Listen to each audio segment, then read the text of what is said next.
Alright, let's take a look at the Endura. And it should be the Adura, not an N, because that's not proper English. And Endura these nuts. How's it going, sexy felines? My name is CJ, or my cat is Kyo or Caillou. One of the two. Hey, oh shit, that rhymed. I'm fucking Eminem up in this bitch. Welcome back to another Warframe video. Today, we're gonna take a look at the Endura. This is the newest melee weapon added to the Warframe.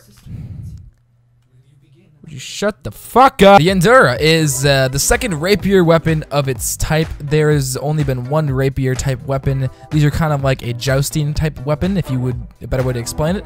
And there's only one, and there was only one until there was two. So the Streza was the only one there was. Now there is the Endura, which is a status-based rapier weapon. The Destreza was more based around criticals. This one's based more around status, which is great because I really like status. I think I've come to love status almost a little more than criticals. I don't know if you guys watch my old content. I used to like jizz over good critting weapons. I'm actually really enjoying status weapons a lot lately. So yeah, today we're just gonna be taking a look at the base stats, going over a little bit of a build that I have. I put a form on it and I was like, hey, let's make a video before I go absent for a whole week. So yeah, we're just gonna do a little bit of stress testing, kind of give you guys my honest opinion on it, and talk about it a little bit.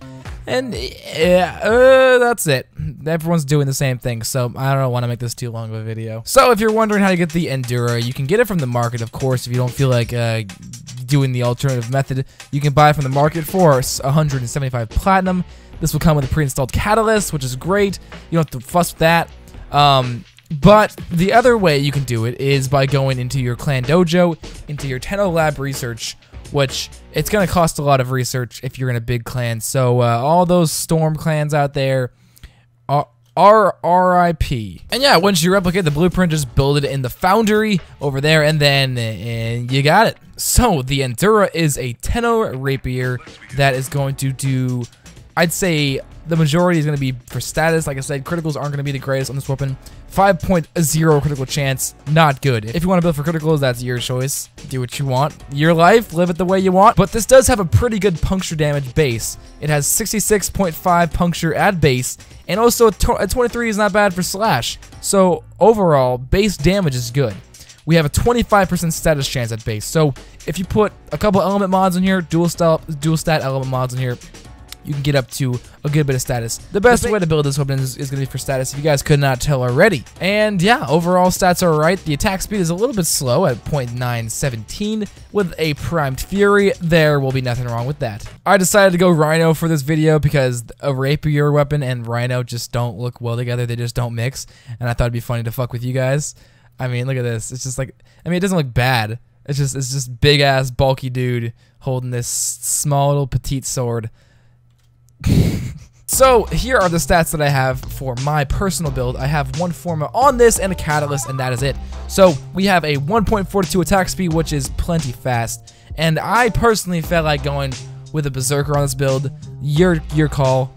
I think I like the DPS a little bit more than just the damage. So we have still the criticals are the same. I didn't touch the criticals at all, as you guys know. We got an 80% status chance, which is great. We have a 284 corrosive damage. We have 142 heat damage. We got 165 puncture and 59 slash. Now it's going to be very important to have a lot of elements and procs on this weapon, and I'll get into that in a little bit. I'll show you guys why. Alright, so as for the build, we have, like I said, a one forma build. This is going to be my build guide, by the way, guys, for my playstyle. So if you want to do things your way, do them your way, that's fine. This is just how I like to play the game and how I built around my playstyle. So we are going to be having 3 element stat mods, one here, and one here. These are going to give us the 80% status chance along with drifting contact as well. So these, I just really wanted to have 3 on. I didn't want to add 4 mainly because I didn't want the blast proc. If you add Vicious Frost to Volcanic Edge, it's going to make blast damage, and I just really wanted Corrosive and Fire, so this worked out really well. To bring up the status a little bit more, we have Drifting Contact to increase status chance by 40%, and also increase the combo duration by 10 seconds. So it'll last a little longer. So combos are great. You can deal more damage. Nothing's wrong with that. Now, over at the bottom, we have Condition and Overload, which is going to add basically 60% melee damage for every single type of proc that is on the enemy. So let's say you inflict a heat damage onto the enemy.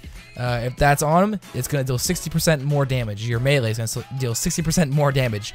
So the heat damage, the corrosive damage, the puncture damage, and the slash damage, those are all going to deal 60 plus more damage each time, those procs. So it's going to be dealing a lot more damage. This is a great mod to have, Condition Overload. It's great for builds like this that have different procs. So that's why I really didn't want the Blast. I much rather preferred these two, corrosive and fire. And then of course the puncture and slash procs.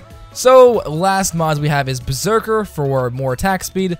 And I was so hesitant, I didn't know which one I wanted to go for, if I wanted to do Berserker or Weeping Wounds. I wouldn't really make much of a difference because Weeping Wounds, it's going to get up to 100% status chance within a 1.5 multiplier.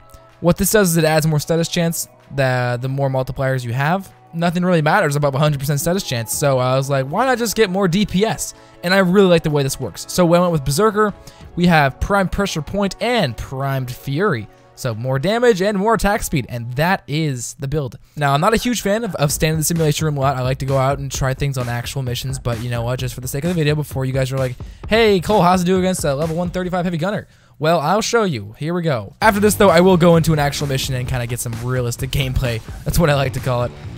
All right.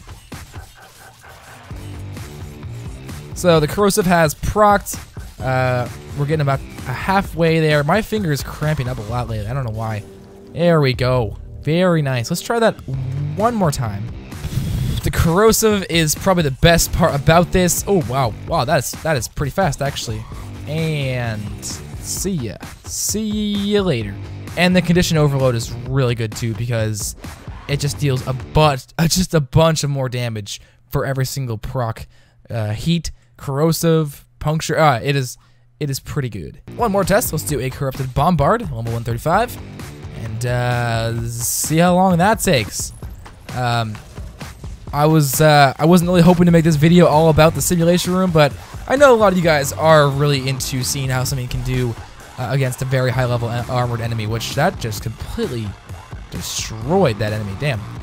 Overall, the build, I'm really happy with it. I actually am surprised how well it's doing for late game. Really good. Alright, what would you consider end game, Cole? I really don't know. I mean, I kind of want to do just Grineer, so I'm thinking Sedna, but I always do Sedna, and it's like, ugh, I want to do something fresh. Let's do mid game. Now, it's not too end game. Let's do some mid game. Saturn sounds fun. I haven't done Saturn in a while. Let's do 26 to 28 sounds great. What is the alert for? Let's see. Oh, for credits. Okay, yeah, sure. Why not? All right. I don't think I'll need to use Iron Skin at all. Shouldn't be posing much of a threat. I think a really good mod to have on this build that I don't have on it would definitely be a Primed Reach. Because it seems like I'm having to get really close to these enemies. So I think having a Primed Reach wouldn't be such a bad idea. Or just a Reach mod in general. I don't know. I think Primed Reach is the thing that really makes a difference, though. But these mid games, they're just getting shredded through. I had a feeling this was gonna be a little bit too easy, but it's still fun to just mindlessly kill enemies. That's what the beautiful thing about Warframe is. But overall, though, the weapon is a pretty solid weapon. It didn't amaze me when I first took a look at it. I was like, okay, status chance is pretty cool. Everything else is all right. It's pretty average. When using it more into later game, I'm actually kind of surprised to see how good it is, and how well it did. I haven't taken it into a long endurance run yet, and I probably will very soon. The combos are good. I don't do the combos as much as I should. Oh, turn him into ashes. Oh. All right. Hey, how's it going, guys? Let me just, yeah, this is a little bit too easy. Hey. But you guys get the idea. It's pretty fun to use. Fast pace. It makes you feel like kind of like a, I don't know, actually. One of those guys. One of those guys. Someone that holds that thing. You know what I'm talking about. I think, honestly, Berserker might be a waste of time. I think for harder, like, For harder enemies, like tougher enemies, it would be very, very good. But when I'm realistically playing a mission like this, I'm not seeing crits, so it is kind of useless to even have it on there. So I'll probably change that with something else. But honestly, I like it. It's not terrible. For like heavy gunners, if once in a while I can get it, I can probably keep it going if I can get a good crit, which is not very common, which is what I'm trying to say.